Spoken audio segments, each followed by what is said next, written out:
ജീവിതത്തിൽ തോറ്റുപോയവരെല്ലാം ആരെയൊക്കെ അന്ധമായി വിശ്വസിച്ചവരാണ്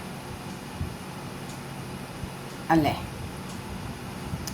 ഏറ്റവും കൂടുതൽ അന്ധമായിട്ട് വിശ്വസിക്കുകയും സ്നേഹിക്കുകയും ചെയ്തവരെ ആണ് ജീവിതത്തിൽ ഇന്ന് തോറ്റുപോകുന്നത്.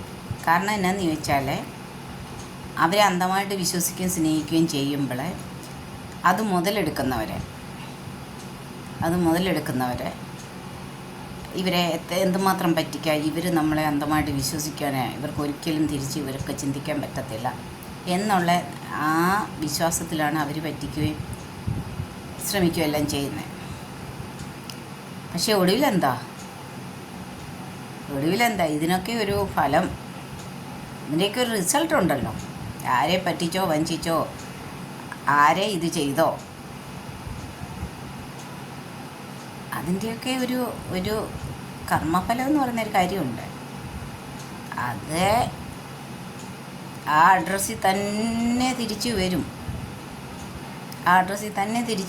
ഇന്നല്ലെങ്കിൽ നാളെ, അല്ലെങ്കിൽ ഒരു വർഷം കഴിഞ്ഞിട്ട്, അല്ലെങ്കിൽ പല വർഷങ്ങൾ കഴിഞ്ഞിട്ട്, എന്നാന്ന് പറഞ്ഞാലും പ്രകൃതിയുടെ നിയമം അത് നിറവേറിയിരിക്കും.